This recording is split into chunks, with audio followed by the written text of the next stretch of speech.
A few years ago, I started working on a book called SpaceX Foundation, a historical account of SpaceX's first decade told through firsthand sources. Firsthand sources like Elon's company updates, launch dispatches, internal memos. This is the real time record of a company that almost died 3 times and then became the most dominant launch provider on Earth. The gap between SpaceX and everyone else is enormous and widening. Yet most of what's been written focuses on Elon himself, not on the specific methods, cultures, and decisions that actually built the company. That is what the book is about. While the book is still in progress, I've been writing an introduction essay as a way to work through the central question: why did SpaceX succeed in ways no one else has been able to replicate?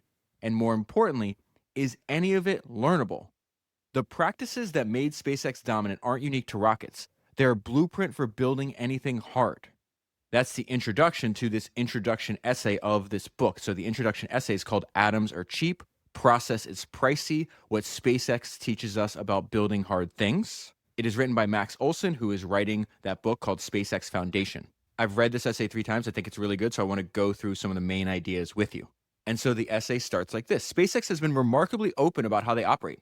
They've been succeeding in public for more than 15 years now, and yet no one has replicated the results. Competitors know their strategy. The engineering philosophy gets explained in interviews, tweets, and factory tours. Many of the ideas aren't even new. Lockheed's Skunk Works ran similar approaches 60 years ago. Founder Kelly Johnson's 14 rules read like a SpaceX operations manual. The performance gap just keeps getting bigger. In 2025, SpaceX launched more mass to orbit than every other provider on Earth combined. Much more. This is crazy. Every payload from China, Russia, Europe, and all American launchers wasn't even a fifth of what SpaceX put into orbit. They're the only company producing rockets at an industrial scale. A Falcon 9 goes up every 2 to 3 days. Competitors manage single-digit launches per year. The same boosters have been reused 20 times each.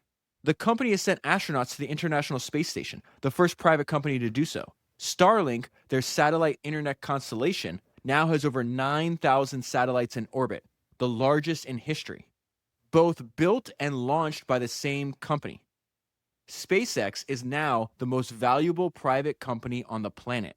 Yet the skeptics were confident it couldn't happen. Apollo astronauts Neil Armstrong and Gene Cernan testified before Congress against commercial spaceflight. They said that they thought reusability is a dream, and even if it did work, the market was too small to support the hundreds of launches needed to make reusability worth it. Elon was described as a software guy playing with expensive toys. The early failures seemed to confirm them. 3 Falcon 1 explosions between 2006 and 2008. By September 2008, SpaceX had funds for exactly one more attempt, and Tesla was weeks away from bankruptcy. Elon was borrowing money for rent. Then it worked. Flight 4 succeeded, and NASA's $1.6 billion cargo contract followed 6 weeks later. Then came Falcon 9, Dragon, ISS docking, boosters exploding on the pad, boosters landing, crewed flights, and eventually Starship. So is any of this outlier performance repeatable? This is the puzzle. If the strategy is known and the principles are public, what's actually hard to copy?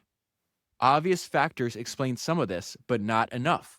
And so he goes over some of the factors. The space shuttle retired, creating a gap. This was really good timing for NASA to become SpaceX's biggest customer. But Blue Origin was founded 2 years earlier, and Boeing and Lockheed saw the same opportunity.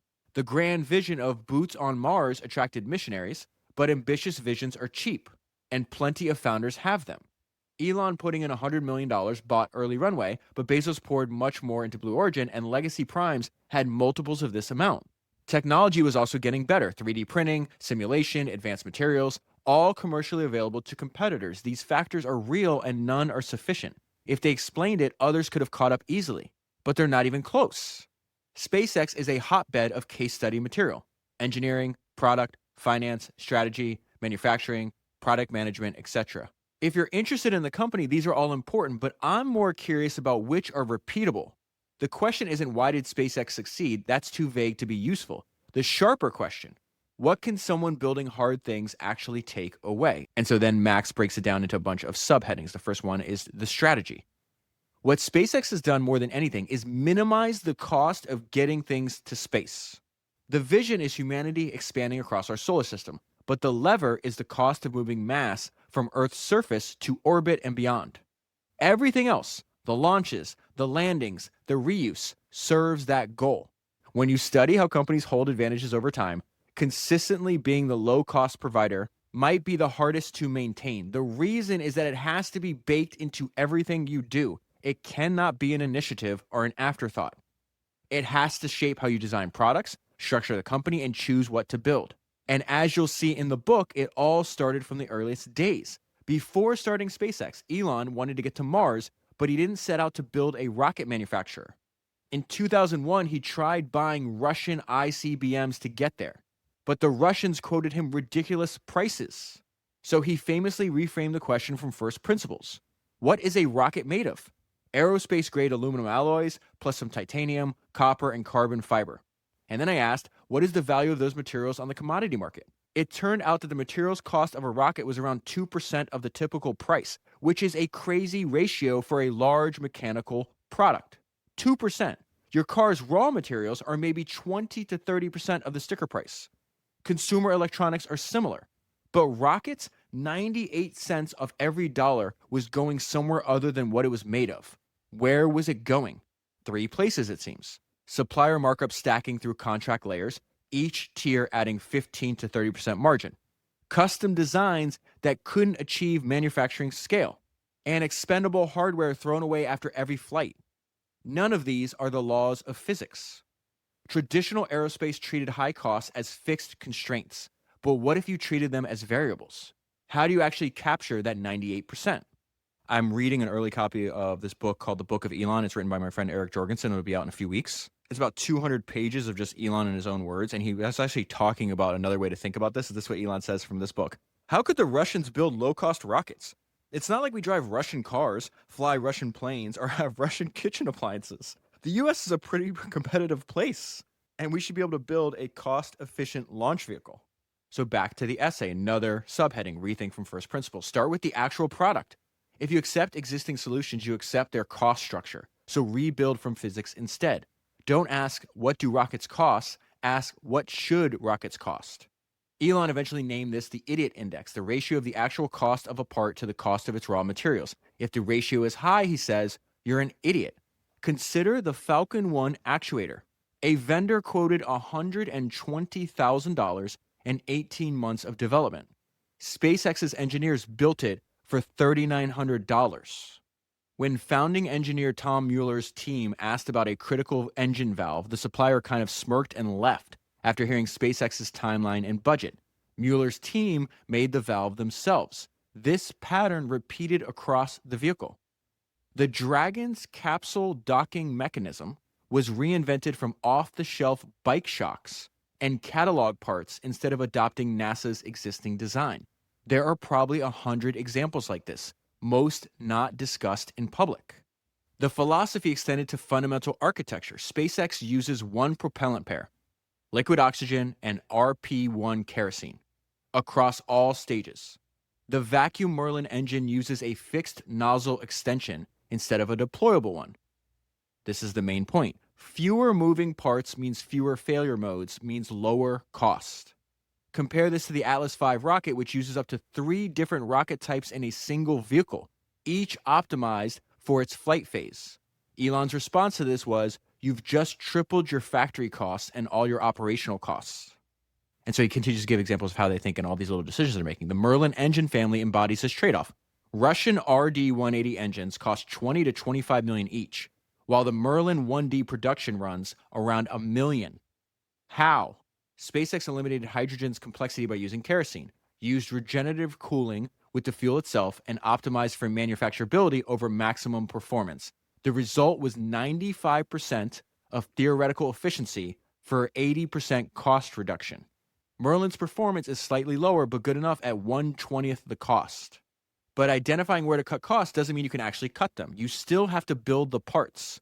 Once SpaceX concluded that atoms were cheap and process was expensive, vertical integration followed almost inevitably. That's a great line. SpaceX concluded that atoms were cheap and process was expensive, and so therefore vertical integration followed almost inevitably. The next subheading talks about this, becoming your own supplier.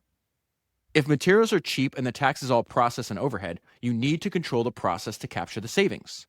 You cannot negotiate your way to a 10x cost reduction with suppliers who have profits baked in at every tier. So SpaceX became its own supplier. By building 80% of its hardware internally, engines, structures, avionics, software, and key ground systems, SpaceX collapsed the traditional aerospace stack. They outsource raw materials and commodity parts and make everything else themselves. That's something SpaceX didn't originally set out to do, one engineer noted, but was driven by suppliers' high prices. This wasn't an ideological commitment to doing everything in-house. It was the result of suppliers repeatedly quoting prices and timelines incompatible with SpaceX's cost targets. The benefits compound. When several tiers each add 15% margin, total cost multiplies through the layers. A NASA study found SpaceX developed Falcon 9 for roughly $440 million. They estimated the same work with traditional contractors would have cost 3 to 10 times that amount. Vertical integration also accelerates iteration. Another great line. Vertical integration also accelerates iteration. When an engineer needs to change a bracket, weld, or circuit board, the manufacturing engineer is in the same building, using the same CAD systems and tooling. Materials, jigs, and processes can evolve together on the scale of weeks, enabling a rapid progression from Falcon 1 to successive Falcon 9 variants, each iteration improving performance and reducing cost without waiting for suppliers to retool on multi-year cycles. But vertical integration creates a new problem. It concentrates fixed costs. If you own the factory, the machines, and the staff, you're losing money every second they aren't building something. At the traditional launch cadence of 2 to 4 vehicles per year, in-house manufacturing is a liability, not an advantage. To make the math work, you need volume.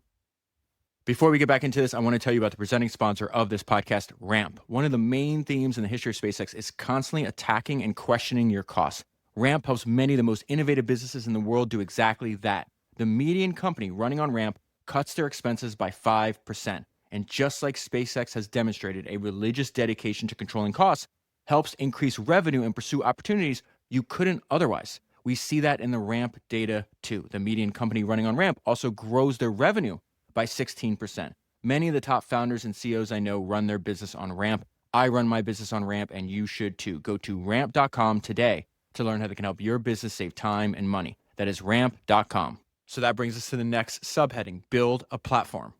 The only way to get volume is to standardize. Build a common platform that customers have to adapt to. The existing approach was bespoke vehicles per mission, custom adapters, mission-specific modifications, multiple vehicle families. This optimizes each mission at the expense of manufacturing scale. SpaceX bet the opposite, that cost savings from standardization would exceed the value of customization.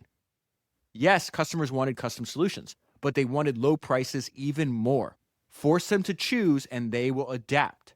The Falcon 9 became the industry's Model T, one rocket built in volume. Same 9 Merlin engines on the first stage, same vacuum Merlin on the second.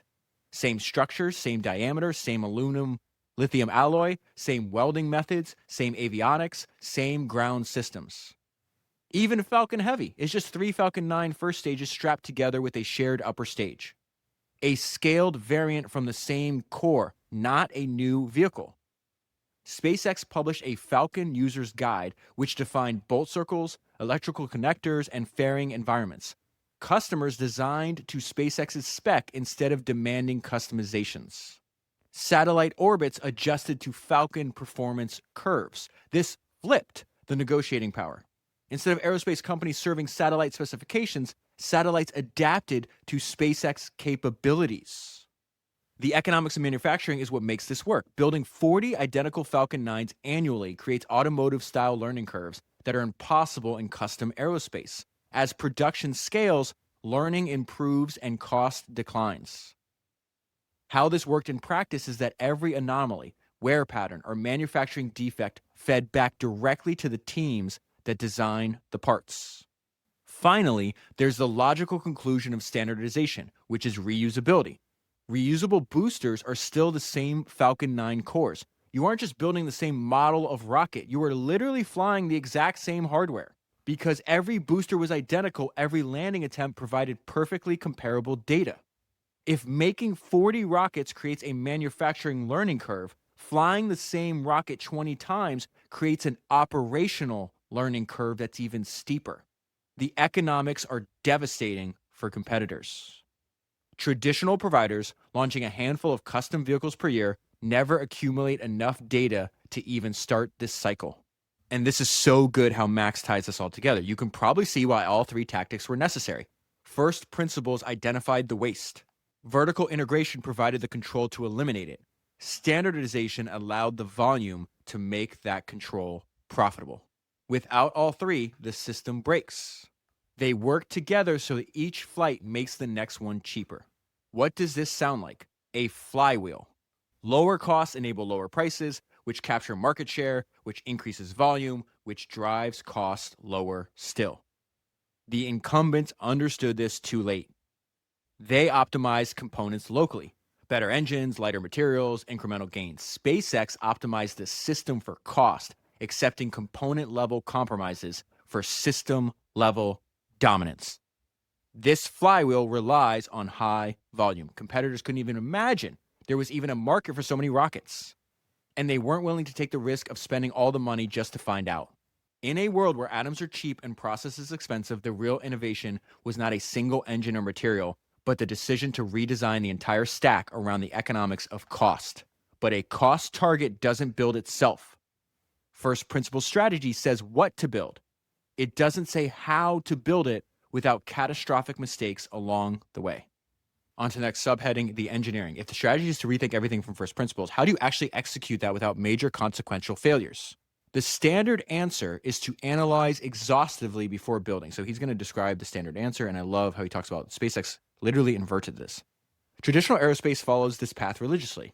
A NASA report on the Commercial Crew Program noted that Boeing utilizes a well-established systems engineering methodology targeted at an initial investment in engineering studies and analysis to mature the system design prior to building and testing. Must be really fun to read these kind of reports. Plan extensively, freeze requirements early, minimize test failures. This is the measure twice, cut once approach. SpaceX inverted this. Here's the problem with the traditional approach. You can't think your way to perfect solutions for problems you don't fully understand. That's another bar. You can't think your way to perfect solutions for problems you don't fully understand. Your model is always wrong in the ways you don't know yet. Complex systems have emergent behaviors that only appear when the pieces are actually bolted together. This is the paradox of first principle design. If you're questioning every inherited assumption, which you should, you're venturing into territory where analysis alone can't tell you what works. The physics might be known, but how the physics will interact with your specific materials, your specific manufacturing tolerances, your specific assembly process, that's not something you could derive from first principles. That's something you have to discover. And so what SpaceX does instead is they use reality as their validation tool. The alternative is to use reality as your primary validation tool. SpaceX focuses on rapidly iterating through a build, test, learn approach that drives modifications towards design maturity. Where Boeing invests upfront in analysis, SpaceX invests upfront in prototypes. The core philosophy is deceptively simple.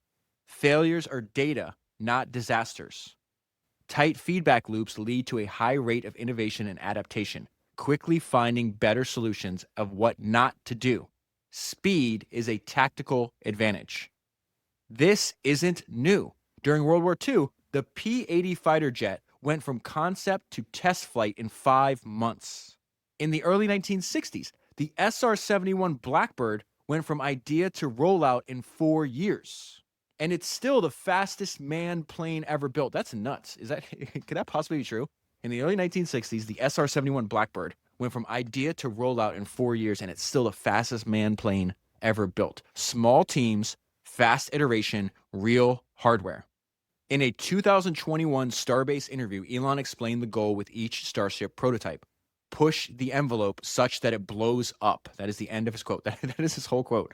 Push the envelope such that it blows up. This sounds reckless until you understand what he's actually saying. If the vehicle doesn't fail, you haven't learned where the limits are. Each failure is a precise data point about where reality diverges from your model. How can you reconcile this fail-fast approach with the care that's needed to reliably build things where human lives are on the line? The crucial distinction is between development and operations. SpaceX runs both, but with completely different risk profiles. So for the Dragon, it carries crew. It can never fail. So there's large margins of safety, there's exhaustive testing, there's conservative everything. The Falcon 9, which is the operational launch vehicle, it's middle ground. It says ascent can't fail, but some landing attempts are allowed to. And then Starship, which is development, failure is instrumental. And Elon has a quote about this. He says, Starship does not have anyone on board so we can blow things up. It is really helpful. And this is a good way to think about this. This is the same company doing two very different things with two very different groups of people and two very different risk profiles, but they're talking to each other. And so if you go back to their very first 4 launches, it says the contrast with traditional aerospace is stark. In that world, a 3-failure start may have triggered years of analysis, review boards, and redesigns on paper before the next attempt. At SpaceX, each flight became the next test, with fixes incorporated immediately. This pattern continued into Starship. The early integrated flights each ended in rapid, unscheduled disassemblies, which is just their name for explosions. But each came after achieving partial objectives, such as clearing the pad, passing the max Q, reaching near orbital velocity. Then finally, the famous catch of the super heavy booster, which is the equivalent of catching a 20-story building that's falling from the edge of space. Each subsequent flight incorporated design changes based on telemetry from the previous one, where traditional aerospace might take years to go from flight anomaly to design change. SpaceX was doing it in between flights. Next subheading, have a high production rate. Iteration only works if you can afford many attempts. This is where SpaceX's hardware-rich approach becomes essential. This is what Elon says about this. A high production rate solves many ills. He has said this repeatedly. He continues, any given technology development is how many iterations do you have and what's your time and progress between iterations. So if you have a high production rate, you can have a lot of iterations. You can try a lot of different things. If you have a small number of engines, then you have to be much more conservative because you can't risk blowing them up. SpaceX builds many cheaper prototypes, hardware-rich fleets of test articles. They'd rather have 10 rough versions to blow up than one polished version they're afraid to break. This can lead to specific design decisions like using stainless steel for Starship, which is cheap, easy to weld, and can be welded in a tent, by the way, instead of carbon fiber, which is expensive and requires giant autoclaves. Vertical integration really helps enable this. When you own the factory, you can build fast without waiting on vendors. When you own 3D printing capability, you can produce parts on an ad hoc basis. When you can manufacture Raptor engines at high volume, losing one to a test failure doesn't set you back months. SpaceX is big into simulation as well. This moves atoms to bits where possible, letting them pre-screen designs before blowing things up. But real tests remain primary. The question being constantly asked is how quickly can it be tested in as real environment as possible? And again, Max does a great job of tying this all together down here. The pieces reinforce each other in a way that's easy to miss. First principles engineering reduces unnecessary complexity. Fewer parts means each prototype is cheaper to build. Cheaper prototypes mean you can build more of them. More prototypes means faster iteration. Faster iteration means you can push each prototype to failure without being precious about it. More failures means more data. More data means better designs. Better design means even simpler solutions, and the cycle continues. Meanwhile, fail-fast iteration extracts maximum information per prototype and per flight. You're not just testing whether something works, you're finding exactly where it breaks. That precision accelerates the next iteration. The strategy, low cost, vertical integration, enables the engineering approach. The engineering approach validates the strategy faster than analysis ever could. Traditional aerospace eliminates uncertainty through planning. SpaceX eliminates uncertainty through doing. But this system doesn't run itself. Running an organization that constantly questions requirements, deletes parts, and accepts visible failures requires something that can't be built through iteration. An engineering process that treats failure as data only works if the engineers themselves believe it. A system that pushes to the edge of what's possible only survives if the people doing the pushing can handle the intensity. The practices described here are the mechanism, but they're powered by something else entirely, and that goes to his next subheading, which is the people. And so Max writes, back to my original point, the practices I've described so far aren't secret. So why can't others just copy them? The standard answer is organizational inertia, bureaucracy, risk aversion, etc. And yet, there's truth to all of these, but it's not the whole story. The answer is that strategy doesn't exist in isolation. The same playbook in a different environment would produce different results or nothing at all. You can't copy strategy without transplanting the conditions that make them work. A fail-fast culture needs people willing to fail visibly. A first principles approach requires people willing to question experts.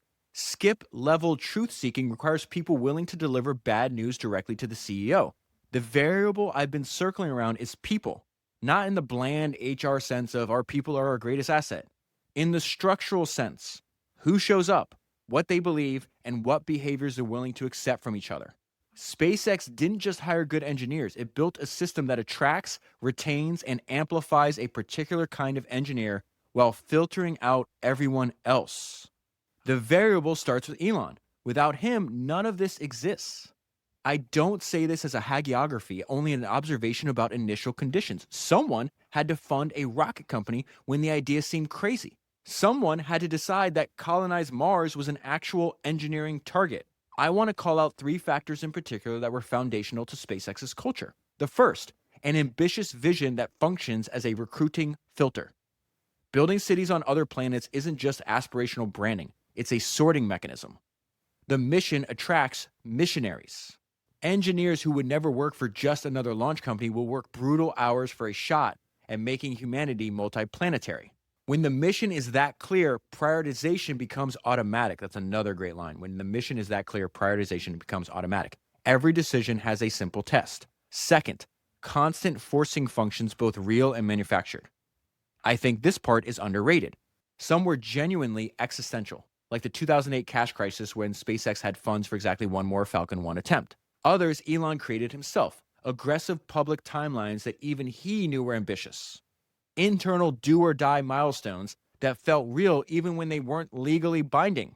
The forcing function prevents drift. You can't endlessly study when a deadline, real or perceived, is bearing down. Even an arbitrary deadline is better than no deadline because it forces decisions. Third, direct technical engagement that bypasses organizational filters. Andrej Karpathy, who worked for Elon at Tesla, notes that Elon spends about 50% of his time talking directly to engineers, not to VPs summarizing engineering work. This sounds obvious, but it's unusual in the corporate world. The CEO has to trust the CTO, who works through layers of managers to enact a vision. Each layer is a hop where information is lost. It's like a game of telephone. By the time the technical reality reaches the CEO, it has been polished, caveated, and de-risked. It is a summary of a summary with the inconvenient details removed. SpaceX collapses the chain. The CEO, CTO, VP, engineer layers become a single conversation. By talking directly to the engineers, Elon removes the signal loss. They become the source of truth, not the filtered narratives that typically reach the CEO. This isn't just about speed and accuracy. It also allows SpaceX to make bolder technical bets. Elon stays aligned on what is actually possible. A non-technical manager can't tell the difference between a tactically painful path and a strategically necessary one. If your managers tell you a certain chassis design or an engine material is too difficult and you don't have the technical depth to interrogate them, you have to defer. The decision to use steel for Starship over carbon fiber is a prime example. It was highly against conventional wisdom and controversial even within the company. Ultimately, Elon had to understand all the trade-offs himself and make a call. When there's a blocker, such as a Raptor production, GPU supply, a regulatory delay, Elon intervenes personally. Personal phone calls to other CEOs. I've heard hilarious stories about that, by the way. Daily updates on the specific constraint until it's resolved. This is the large hammer approach, as Karpathy puts it. The hammer only works because the signal is clear. If you don't know exactly where the bottleneck is, you're just swinging in the dark. But Elon alone doesn't explain SpaceX. Plenty of ambitious, technically engaged founders have failed spectacularly in aerospace.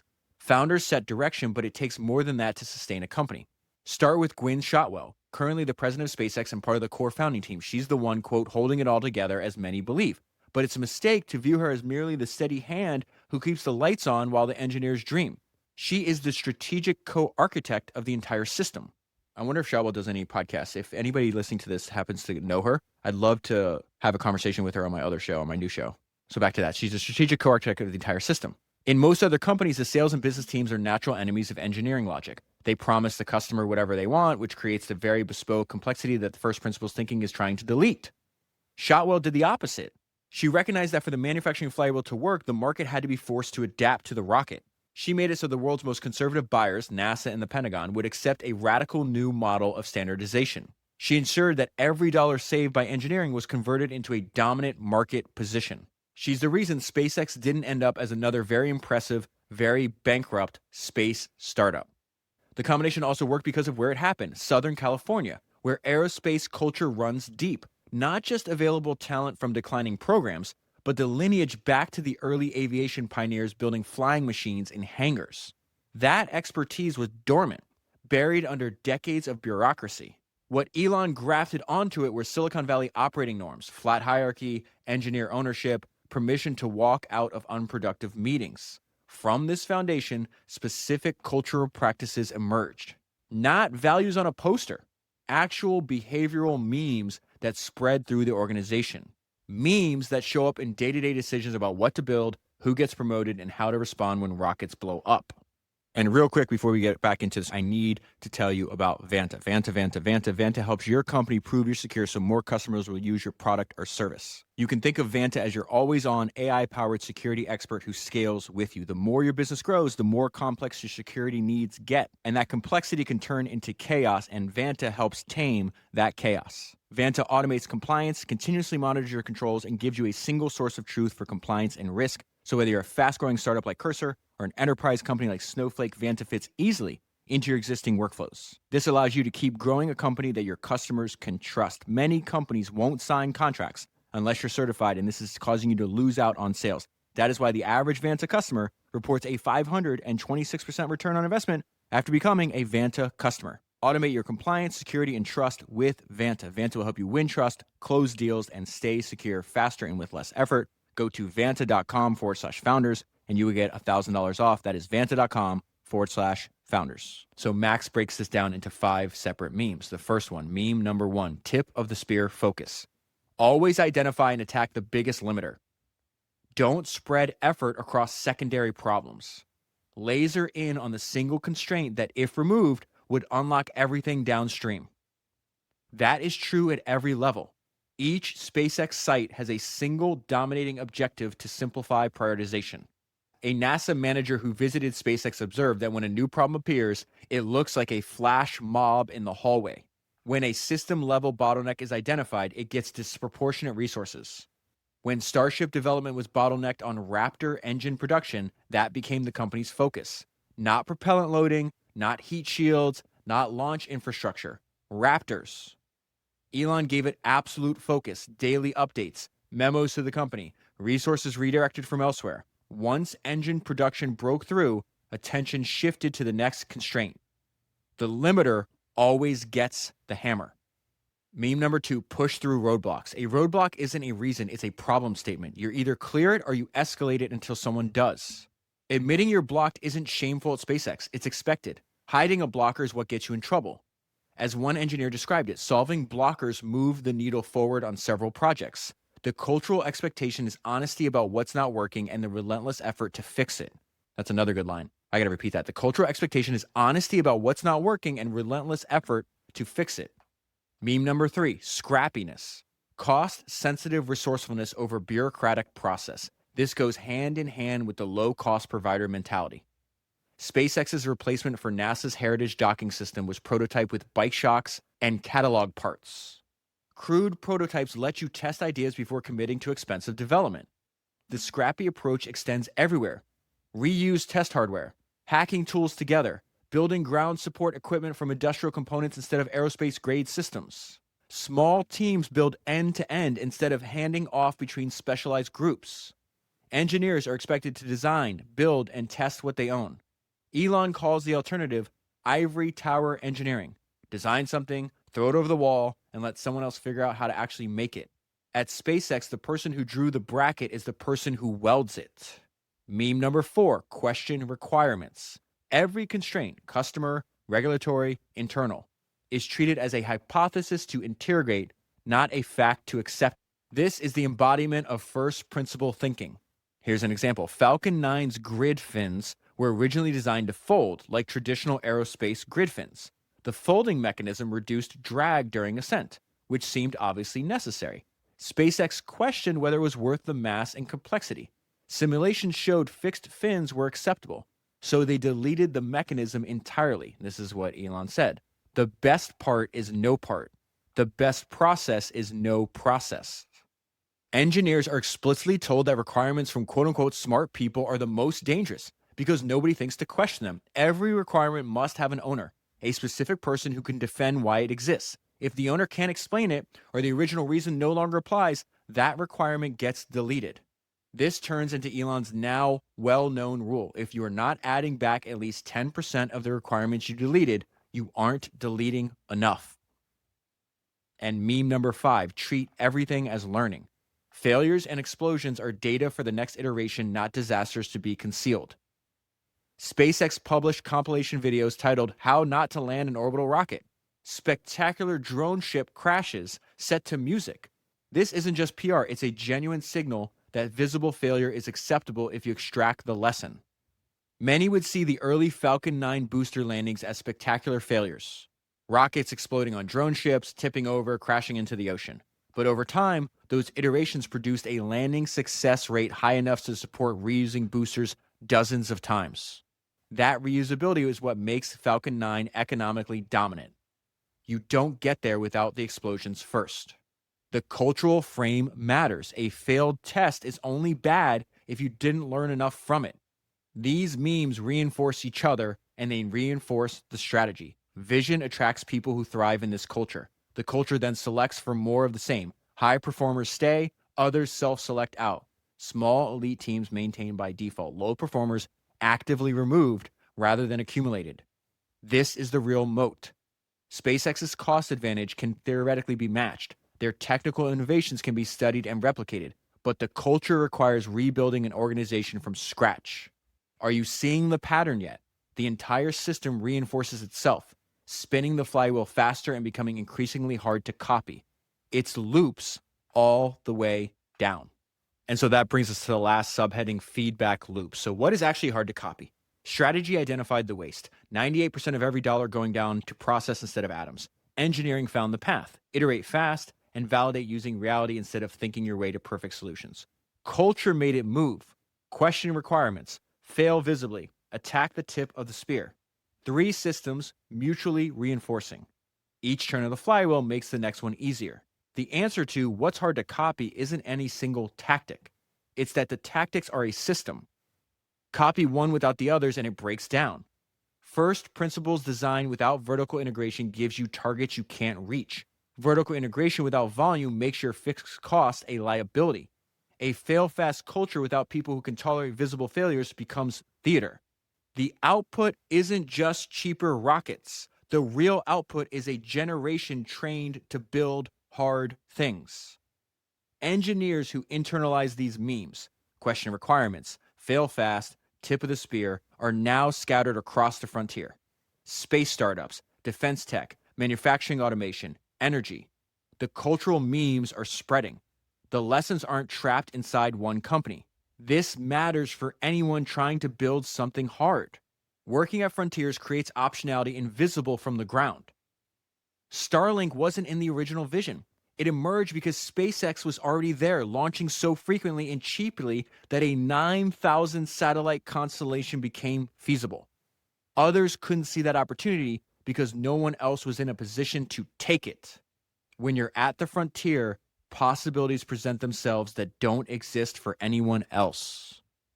Small groups with the right structure can do extraordinary things, not brilliant individuals. Structured teams with fast feedback loops, real forcing functions, and cultural tolerance for visible failure. The P-80 in 5 months, the SR-71 in 4 years, Falcon 1 to Falcon 9 in 4 years. This has happened before, it can happen again. The lesson isn't be like Elon. Hero worship is the wrong takeaway. One person didn't build Starship. The lesson is that structure matters more than the hero. Get the system right, and the results follow. If I had to distill to one question, it would be, how fast are your feedback loops? How fast can you get to reality? You can see this pattern in every successful frontier tech effort. The common thread is treating reality as the teacher and getting to class as often as possible. And then he describes what the book is going to be. That's the analysis. But analysis is reconstruction, pattern matching after the fact, shaped by hindsight. It's useful, but it's not the same as watching the system get built, which is what he's doing for the book. What follows is the raw material. The SpaceX company updates over 100 dispatches from 2003 to 2013. The first 5 years written primarily by Elon. Technical challenges explained in real time. Near-death moments. Incremental victories that didn't seem incremental at the time. The culture and memes showing up in the language before anyone named them. It starts in May 2002. Elon hires Tom Mueller, a propulsion engineer building rocket engines in his garage on nights and weekends. They incorporate a company called Space Exploration Technologies. And they begin. There's a link down below to read the entire essay. Make sure you add your email so you're notified when the book is available.